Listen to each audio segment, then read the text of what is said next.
Hello everyone, we're going to go over section 2.5, which is linear functions and models. So in our last section, we just learned about average rate of change. Now we're looking at linear functions and how do we model them alongside things like average rate of change. So as an overview, a linear function is a function of a line that has slope m and y-intercept b, and the slope is the same between any 2 points on the graph. That is what we verified in our last section, section 2.4. We said that the slope of a linear function, or the average rate of change between a linear function between any 2 points on a graph, is always going to be the same or constant. So the slope is the same as the average rate of change as a function. So whenever you hear the word slope, whenever you hear the word rate of change, even things like speed, those are all talking about the same thing. We're talking about the difference in y, or the difference in your output divided by the difference in your input, x. So difference between y and x and things like that. So using our interpretation of the average rate of change for linear functions, we can use linear functions to model different types of situations that we have from now on. So we want to recall linear functions real quick. A linear function is a function of the form f of x is equal to mx plus b. The graph of a linear function is a line with the slope m and y-intercept b. So if we look at our graph we have right here, we have this line. It has some y-intercept and some slope here, but really what we're looking at is that slope. So we have the change in y, which is -7, and change in x, which is +3. So the slope in this case would be change in y divided by change in x, which would be -7/3, which you could find, the decimal value and things like that. But so this is a linear function and kind of depicting that slope and how we calculate that. So with slope and rate of change, we have the definitions of slope, and the average rate of change tells us that slope is equal to y sub 2 minus y sub 1 divided by x sub 2 minus x sub 1. So these were the x and y terms from a point 1, and then x and y terms from point 2. So we take those second x and y terms and subtract the first x and y terms respectively. This is the same thing as stating f of x sub 2 minus f of x sub 1 divided by x sub 2 minus x sub 1. Since y and f of x are the same thing, these are the same statements, and the second one is the average rate of change. So this is really just verifying and showing you that slope and average rate of change are the exact same thing. They just go by different names. So the average rate of change is equal to the slope, which means they're the same thing. And we can just call this the rate of change from now on, especially when talking about linear functions. There is no average since it's all the same. So we'll just call it rate of change. So our definition from our book states that the slope and rate of change for the linear function f of x is equal to mx plus b. The slope of the graph f and the rate of change of f are both equal to m, which is the coefficient of x. So m is equal to the slope of the graph f, which is the same thing as the rate of change of f. So making and using linear models, the only difference between slope and rate of change is just going to be context. One is always going to sound better in certain situations. So things like if you want to find the steepness of the graph of a line or the steepness of a staircase, it's just more natural to say slope than, hey, what's the rate of change of that staircase? That just sounds weird. It doesn't sound right. Doesn't it sound natural? So the only difference that it really has is just the given context. What's going to sound more correct in the situation that you have? So if you want to find the rate at which like a tank is being filled with gas, or the rate at which a pool is being emptied, it's more natural to say rate of change. What is the rate of change of the water being emptied from the pool? Or even what's the speed? Because speed is the same thing as rate of change and slope. So you'll see that as well kind of being summed or lumped in with those definitions. So whenever you hear speed, that means rate of change. So it's more natural to say that instead of saying like, what is the slope at which the tank is being filled with gas? I mean, it's all going to sound fairly unnatural, but that sounds much worse than saying rate of change in general. So that's kind of the context now between slope and rate of change, but they are the exact same thing. The calculations are the same. You'll just hear them called different words based on the context of your actual problem.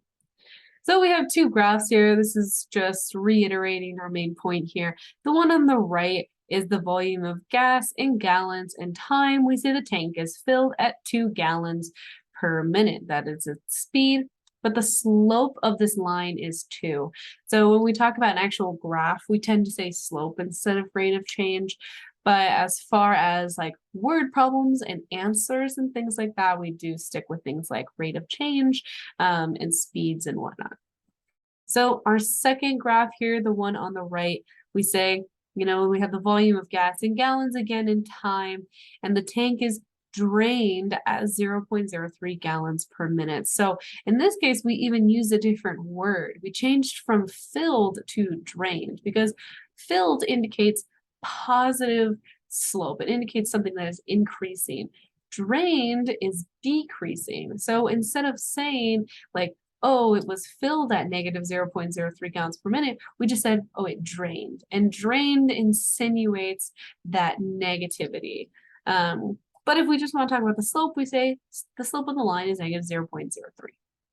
So in that case, we would include negatives. But whenever it comes to word problems and things that are worded, you will see those kinds of different like nuances within words. So it is important to try to dig a little bit to see if you can find those implications within your problem. All right, let's go ahead and work on a problem. Example 1, swimming pool is being filled. It's being filled. Positive. We see we have a graph here. It's increasing, so checks out. The graph shows the number of gallons Y in the pool after X minutes. A, we want to know what's the slope of the graph, and B, we want to know at what rate is the pool being filled. So we have our graph here. We can pull out some information. We see that at time 0, the volume of water that's already in our pool is going to be 20 gallons. Each one of these notches represents 10. Each notch on the x-axis represents 1. So we start off with 20 gallons in general, and then we have our line here going through specific points. Now, some of these points, you know, they don't exactly lie on a corner. So see when the lines intersect, we know that that's going to be exact values. We don't have exact values, so we're going to pick other exact values. We don't want to pick any values that we're not quite sure of. So in this case, we'd say, oh, at time 0, the volume was 20 gallons. We started with 20 gallons.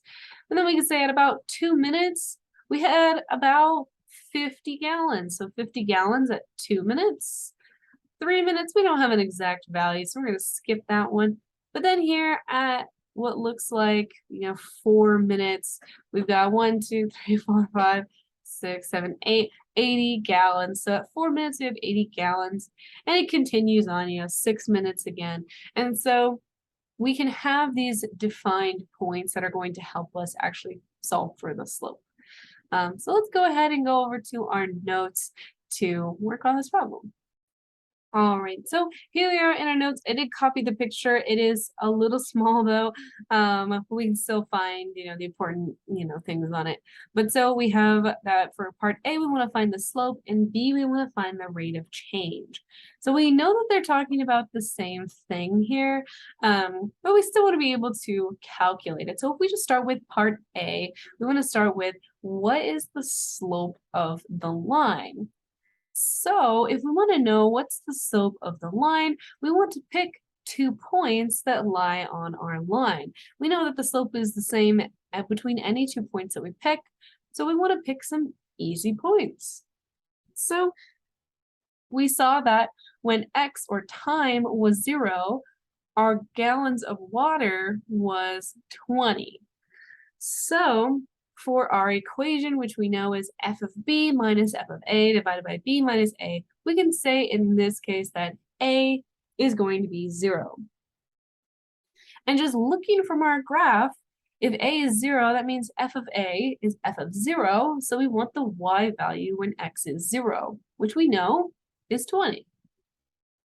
So f of a is f of 0, which we know is 20. Then same thing for b. We want to pick a value for b. We want to make it easy on ourselves. Let's go ahead and pick b as 2, the x value 2.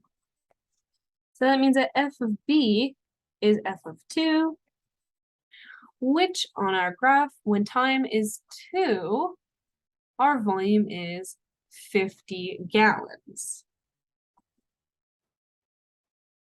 So we now have a, b, and f of a and f of b. So we can go ahead and plug this into our formula. So slope, same thing as rate of change, f of b minus f of a divided by b minus a.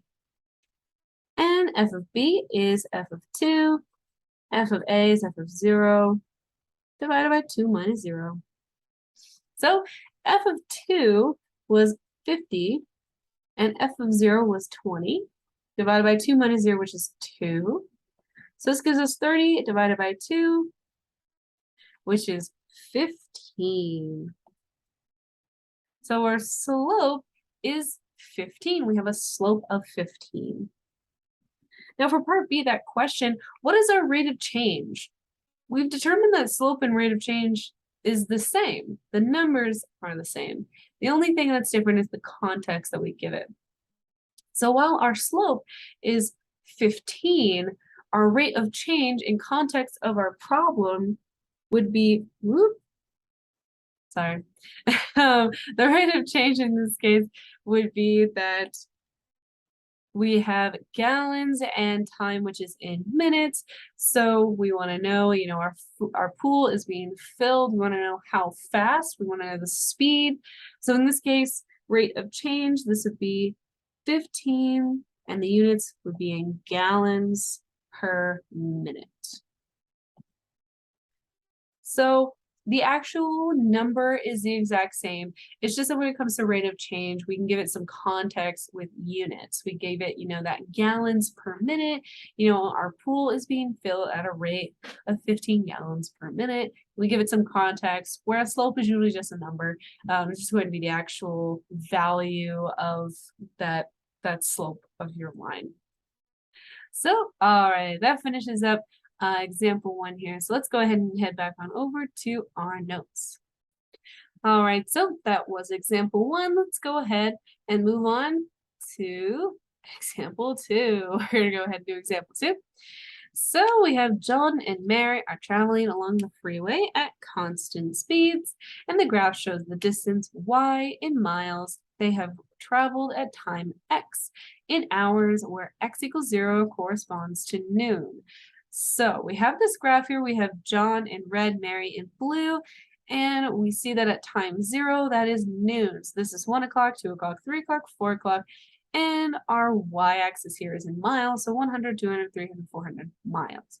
And the notches in between will be those 50 markers.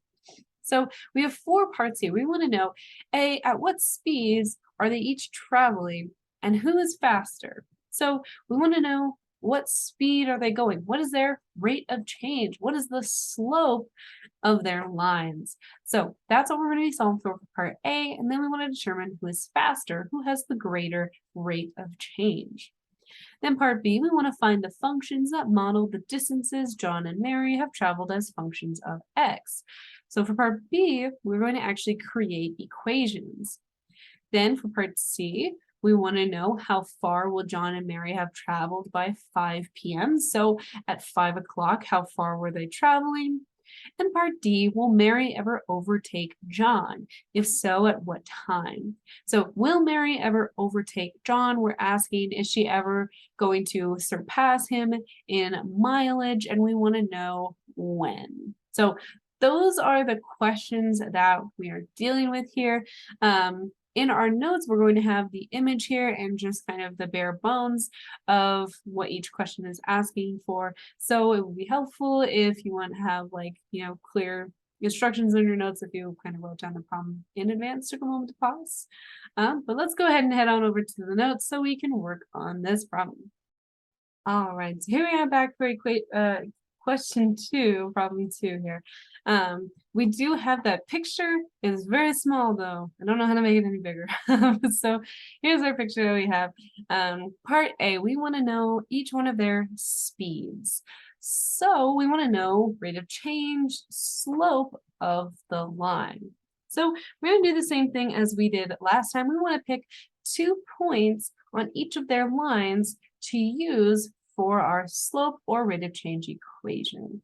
So for John, let's go ahead. Let's pick 0, of course. We want to start with something really easy. So if we say that A is 0, f of 0, our function at time 0 looks like we have 150 miles. So f of 0 would be 150. Then we want to pick another good one. It looks like we have a time here and a mileage at 1, which is going to be 1 hour. So at 1 o'clock, it looks like we have 200 miles. So for B, we're going to say 1, and f of 1 is going to be 200 miles. So we now have an A, a B, and an f of A, and an f of B. So we're going to go ahead and plug that in for John's equation. We have f of B minus f of A divided by B minus A. So this is f of 1 minus f of 0 divided by 1 minus 0. Let's scoot some things around here, give ourselves a little bit more room. Let's put that like, maybe over here. So we can pull this over here now. There we go. All right. So we want to go ahead, plug in f of 1, which was 200, minus f of 0, which was 150, divided by 1 minus 0 is 1.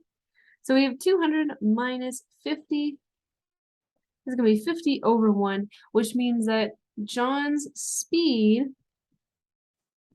is 50 miles per hour. So John is going 50 miles per hour here. So now we want to find Mary's speed as well. So starting off easy once again, always good to start at 0. So we can say that A is 0. And it looks like Mary had not traveled yet at noon. So f of 0, her mileage at noon is also 0. She had not started yet. John looks like he got a head start. So Mary, we have A is 0 and f of 0 is also 0. Then we want to pick a second point. Let's go ahead. It looks like 2 is a pretty good one for Mary. Since that line, does cross evenly. Let's go ahead and pick 2. So at about 2 o'clock here, so B is equal to 2. It looks like she's traveled about 150 miles. So we have B is 2 and f of 2 is 150. So we're going to do the same thing, same equation for Mary. We've got f of B minus f of A divided by B minus A. So this will be f of 2 minus f of 0 divided by 2 minus 0, which is 150 minus 0 divided by 2, which comes out to 150 divided by 2, which is 75 miles per hour. So we have here that John is going 50 miles per hour and Mary is going 75 miles per hour. So in that question of who is faster, Mary is faster.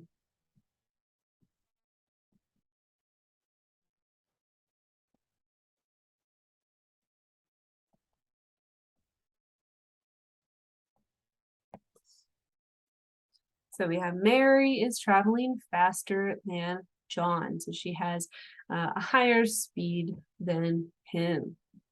All right, so now for part B, we want to find equations for John and for Mary. So one thing that is important to remember is that when it comes to equations for linear functions, our equations should be looking like f of x is equal to mx plus b, where we have that m is the slope and b is the y-intercept. So we actually already know both of their slopes, but we don't necessarily know is their y-intercept, although it can be figured out pretty easily just by looking at our graph. So we want to go ahead and write out our functions. John, we're going to say his function is j of x. So that's John's function. And we know John's slope because the slope is the same thing as his speed. It's 50. So John's function is j of x is equal to 50x. And now we want to know what's his y-intercept. Well, if we look at our graph, the y-intercept is the value of y when x is 0. So if we look at our graph, when x is 0, John had a value of 150. So his y-intercept was 150. So in his equation, we have 50x plus 150. So that's how we get John's equation there. So now we can do the same thing for Mary. Mary's equation, we're going to say this is m of x. We have her slope, which we know is 75 miles per hour. So the slope is 75.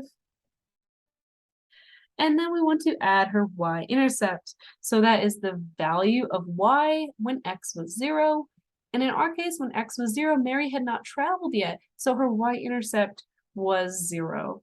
So that is Mary's equation, 75x. We can put a plus 0 if you want, or you can just completely ignore it. You don't need to write plus 0. Your equation would be 75x. So those are their equations. So moving on, part C, we want to know how far have they traveled by 5 o'clock. Considering that 0 is noon, 5 p.m. would be our functions evaluated for 5 hours. So if we look at our graph, it does not cover all the way up to 5 p.m. So that is a pretty big part of it there. So that's why we can't just pick a value from the graph. We have to actually calculate it from the equations that we figured out from part B.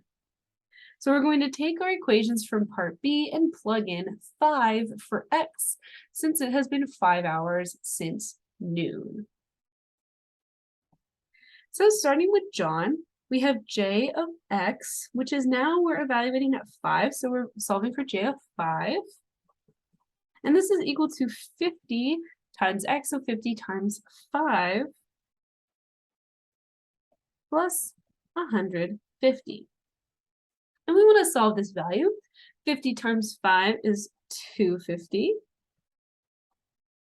250 plus 150 is going to be equal to 400. And in this case, the answer is in miles. So this is 400 miles. So after 5 hours, John travels 400 miles. All right, now we want to do the same thing for Mary. So same thing, we're plugging in 5 for x in Mary's equation. So we're finding m of 5. So her equation is just 75 times x. So we have 75 times 5. And that's all we need to calculate, which this is going to come out to 375 miles. So she goes 375 miles at 5 p.m. So that's how far they traveled by 5 o'clock. Our last question here, part D, does Mary surpass John in mileage and when? So we want to know, this question is really asking us, when are they going to have the same amount of miles and at what time? Because since we know that Mary is going faster than John, she's going to surpass him in mileage after they are equal. So this question of, is she going to pass him? Yes, she is, because she's going faster. And when is asking us, when are they the same? Because we know after that, she will be surpassing John. So what we're going to do is, if we want to know when are they going to be equal, the question that we're really asking here is, when is John equal to Mary? And we have equations for them. So really what we're asking here is, when is j of x equal to m of x? So this is the question we're asking here. When is j of x equal to m of x? We even have their equations. We even know what they are. John's equation, j of x, was 50x plus 150. And Mary's equation was 75x. So if we want to know when are they equal, we just want to solve this equation for x. So let's go ahead and do that. So if we want to solve this equation for x, we can combine our x terms. So we can go ahead and subtract 50x from both sides. So we'll get 150 is equal to 25x. We're solving for x, so we're going to go ahead and divide by 25. And this gives us that x is equal to 6. So we're asking when, and x is 6. This means 6 p.m. So in our answer here, really what we're saying, for even though, we have that x is 6 here, our answer is that Mary will surpass John, and she does it at 6 p.m. So that is our answer there. We want to know, when is she going to have more mileage than John? At 6 p.m. and after. So there we have it. So surpass, I guess we can say, and after. If you want to include that, but that is the understanding of this problem here. So, all right, that wraps up example 2 there. So let's go ahead and head back on over to our notes. All right, that finished up example 2, and there we have it. In section 2.5, we covered a review of linear functions, how slope and rate of change are equal, and how to make and use linear models. The section was pretty quick, considering that it was just basically hammering in this idea that slope and rate of change are the same thing, and we just got some more practice finding slopes and rate of change of different types of problems. So, all right, that finishes up section 2.5, and I'll see you in the next one.